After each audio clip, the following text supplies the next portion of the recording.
इसलिए कि वो वक्त करीब आ रहा है कि तुम्हारी बच्चियों के कदम डगमगाए जाएंगे, और बच्ची के कदम डगमगा गए तो खुदा की कसम तुम्हारी नस्लें तबाह हो जाएगी।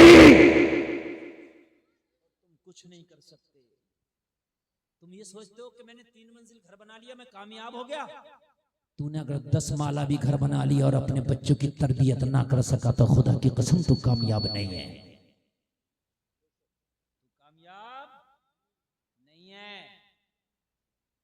चलो तुमने 10 माला घर बना लिया, मैंने माना, तुम अमीर भी बन गए, करोड़ों के मालिक हो गए, बहुत बड़ा बिजनेस तुमने खड़ा कर लिया, और तुम अपने बच्चों को ना सुधार सके। जैसे ही तू मरेगा एक ही झटके में तेरी औलाद तेरी माल को चट कर जाएगी, हरामखोरी में उड़ा देगी। मेरी बात गलत तो नहीं है भाइयों? हरामखोरी में उड़ा देगी। अगर अपनी औलाद की आपने तरबियत अच्छी ना की तो तेरा करोड़ों का माल, मैंने खुद देखा है। आपको यकीन ना है तो 50 नाम मैं बता दूंगा। बाप जमींदार था, बेटे कर्जदार हैं।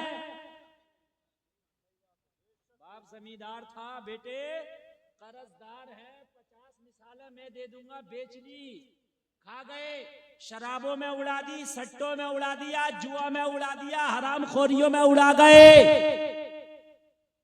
अपनी औलादों को अहल करो, अहल। अगर बड़ा प्रॉपर्टी का सिंहासन खड़ा ना कर सके, अपनी औलाद को अच्छा बना गए तो यही सबसे बड़ी मालदारी है। अगर तेरी औलाद बासलाहियत होगी, अगर इसे गरीब भी छोड़ के जाएगा तो तेरी औलाद अमीर हो जाएगी। क्या बात है, बेशक। ये जानती है अमीर कैसे होना है? अरे माँ के पेट से कौन अमीर होकर आता? दुनिया में सब अमीर होते हैं। बोलो बात है क्या? मुकेश अंबानी माँ की पेट से अमीर होकर आया? कोई भी माँ के पेट से अमीर होकर नहीं आता। दुनिया वालों की अमीरों की जरा तुम जन्म कुंडली खंगाल के देखना तो पता चलेगा। अरे फला तो यार रक्षा चलाता था है? हमारे देश का प्रधानमंत्री जैसे कहते हैं, मैंने देखा तो नहीं, चाय बेची थी और आज प्रधानमंत्री है। तो ये एक मिसाल है कि जब चाय बेच के प्रधानमंत्री मेहनत से बन सकते हैं, तो आप अपने बच्चों को अच्छी तरबियत दोगे तो तुम्हारे बच्चे कामयाब क्यों नहीं बनेंगे? मेरे भाइयों, ये मिसाल है। अगर आपने खूब कमाया, औलाद को आप सही रास्ता, सही दिशा ना दे सके, तेरी कोठी जुआ में बिक जाएगी, है क्या नहीं? तेरी कोठी जुआ में बिक जाएगी। हमने देखा है कि बापों ने खुद नहीं खाया, रातों रात मेहनत कर करके कमा के एक एक जोड़ के औलाद के लिए कर गए सिंहासन खड़ा। औलाद क्या कर रही है? औलाद अब ये घर बेच रही है, वो प्लाट बेच रही है। हाय, तूने प्लाट और ये जमीनें ना बनाई होती, ये माल ना बनाए होते, तूने अपनी औलाद को सही बना लिया होता तो खुदा की कसम तेरी औलाद गरीब थी तो अमीर भी हो जाती, और अगर गरीब भी रहती तो खुदा की कसम तेरा नाम रोशन होता, तू मर के कब्र में चला जाता। जमाना कहता ये उसकी औलाद है कि जिसका बाप तो मर गया है मगर इसकी औलाद ने नाम रोशन कर दिया है। तरबियत दो यार अपने बच्चों को अच्छी। आदमी बच्चों को टाइम नहीं दे रहा और बिजनेस पे इतना उतर आया, रात दिन मेहनत कर रहा, देखो औलाद तो नहीं बिगड़ रही है। वरना ऐसा होगा कि जिस गल्ले में तू पानी इकट्ठा कर रहा नीचे से छेद हो गया, तू ऊपर से डाल रहा नीचे से निकलता रहेगा। औलाद को तू अगर ना सुधार सका तो माल कमाता रहेगा, औलाद सब उड़ा दे। बात समझ में आ रही है कि नहीं आ रही है? आगे बढ़े। खलीफा जिसका नाम है उमर बिन अब्दुल अजीज, मुसलमानों जरा गौर करना, इसकी हुकूमत कई मुल्कों पर है, बगदाद में इसका तख्त लगता है। लोगों जरा गौर करो, हालात ये हैं कि ईद का मौसम करीब आ गया, ईद करीब आ गई। उमर बिन अब्दुल अजीज जो खलीफा है, इसके बच्चों पे जो लिबास है वो पुराना है, ईद की नमाज पढ़ने के लिए नया लिबास इसके बच्चों पे नहीं। एक दिन बीवी ने कहा ओ उमर बिन अब्दुल अजीज़, तू तो खलीफा है, आधी दुनिया के आसपास तेरी हुकूमत का सिक्का चलता है, पूरी दुनिया में तेरी ताकत का लोहा माना जाता है, लेकिन बच्चों पे लिबास पुराना है। एक काम करो कि अपने बच्चों को नया लिबास दिला दो ताकि ईद की नमाज नए लिबास से अदा कर सकें। जलसे में आने वालों ज़रा कलेजे पे हाथ रख के मेरे ये जुमले सुनना। उमर बिन अब्दुल अजीज़ ने अपनी बीवी से कहा था, प्यार तो मैं भी बच्चों से बहुत करता हूँ, मैं भी चाहता हूँ कि अपने बच्चों को नया लिबास दिला देता ताकि नमाज ईद अदा करने जाते तो मेरे बच्चे नया लिबास पहन के जाते, मगर क्या करूँ मेरी बीवी में मजबूर हूँ। बीवी ने कहा, आप तो खलीफा हैं, आप मजबूर क्यों हैं? आप तो सबसे बड़े हाकिम हैं, आप मजबूर क्यों हैं? आपके हाथ में तो सारे खजानों की कुंजियां हैं, आप मजबूर क्यों हैं?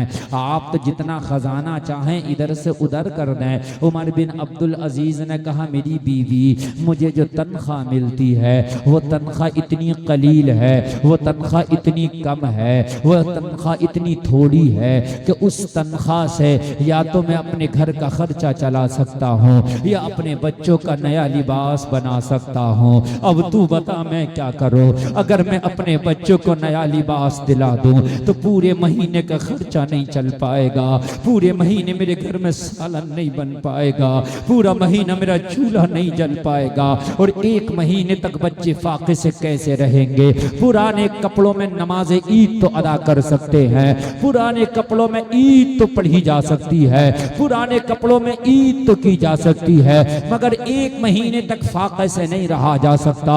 अल्लाह अल्लाह जरा गौर करो यार, बीवी भी लाजवाब है। अगर आज की बीवी होती तो शायद डंडा लेके खड़ी हो जाती, फिर इतनी बड़ी कुर्सी का मतलब क्या है? इस्तीफा क्यों नहीं दे देता? अगर अपने बच्चों को इतनी बड़ी कुर्सी के बावजूद एक लिबास नहीं दे सकता तो कुर्सी का मतलब क्या है? लेकिन खुदा की कसम बीवी कितनी नेक है, किसी नेक खानदान से ताल्लुक रखने वाली है, किसी नेक बाप की तरबियत याफ्ता है। लोगों जरा गौर करो, उमर बिन अब्दुल अजीज ने जब ये जुमला बोला, बीवी खामोश हो के बोली, ओ मेरे शौहर, मेरे बच्चे पुराने कपड़ों से ईद की नमाज पढ़े, मुझे ये मंजूर है, मगर एक भी नाजायज पैसा मेरे बच्चों के कपड़ों में खर्च ना करना। मुझे यही फख्र है, मुझे इसी बात पे नाज है कि मैं ऐसे शौहर की बीवी हूँ जो अपने बच्चों को पुराना लिबास तो पहना लेगा मगर हराम का एक सिक्का भी अपने घर में नहीं लाएगा। क्या बात है, बेशक हराम का एक भी सिक्का अपने घर में नहीं लाएगा। मुझे खुशी है कि मैं ऐसे शौहर की बीवी हूँ। यार कुर्बान जाए, आज हम शादियां करते हैं तो हम ये देखते हैं कि लड़की पैसे वाली हो, ज्यादा जहेज वाली हो, लेकिन जहेज थोड़े वक्त तक है, थोड़े दिन तक है, लेकिन ये किरदार खुदा की कसम सारी जिंदगी है। उमर बिन अब्दुल अजीज की आंखों में आंसू आ गए, कहने लगा, ओ मेरी बीवी, मेरे घर में गरीबी है, लेकिन तुझ जैसी बीवी मेरी शरीके हयात है, इस पर मैं खुश हूं, मैं नाजा हूं। लोगों जरा गौर करो, ये बात पूरी सल्तनत में फैलने लगी कि खलीफा के घर में इतना नहीं कि बच्चों का नया लिबास बना सके, खलीफा के बच्चों पे पुराना लिबास है। जो कैशियर था, मुंशी था, जो सबको तनख्वाहें बांटने का काम करता था, जिसके हाथ में तनख्वाह बांटने का रजिस्टर था, वो तनख्वाहों का रजिस्टर लेके उमर बिन अब्दुल अजीज की बारगाह में आ गया, अर्ज करने लगा, हुजूर, मैंने सुना है आपके बच्चों पे लिबास पुराना है, ईद के लिए नया कपड़े का इंतजाम नहीं है। कहा, हाँ कैशियर तुझे तो पता है, मुंशी तुझे तो पता है, मेरी तनख्वाह बहुत थोड़ी है, उससे मुश्किल से घर का खर्चा चलता है, अगर ये मैं घर के बच्चों के लिबास पर खर्च कर दूं तो महीने भर का मेरा खर्चा ना चल सकेगा, इसलिए मैंने नया लिबास नहीं बनाया। अर्ज करने लगा, हुजूर एक मशवरा है, अगर मानो तो। बता तेरा मशवरा क्या है? कहने लगा, हुजूर एक महीने की तनख्वाह आप एडवांस ले लो और उस एडवांस तनख्वाह से अपने बच्चों का लिबास बना दो, और थोड़े थोड़े करके पूरे साल तक उस तनख्वाह को उतारते रहना। मिसाल के तौर पर अगर 10 रुपए तनख्वाह है तो आप एडवांस ले लो, हर महीना 1 रुपया उतारते रहना, 10 महीने में तनख्वाह उतर जाएगी, आपके बच्चों का कपड़ा भी बन जाएगा, आपके घर का खर्चा भी चलता रहेगा। उमर बिन अब्दुल अजीज ने कहा मशवरा तो अच्छा है, लेकिन 1 महीने की तनख्वाह एडवांस बाद में दो, पहले 10 महीने जीने की गारंटी दो। जब जिएंगे तभी तो उतारेंगे। अगर हम मर गए तो हम कहां से उतारेंगे, मुझे बताओ। अगर हम मर गए तो हम कहां से उतारेंगे, कहां से देंगे? लोगों जरा गौर करो। मुंशी हाथ जोड़कर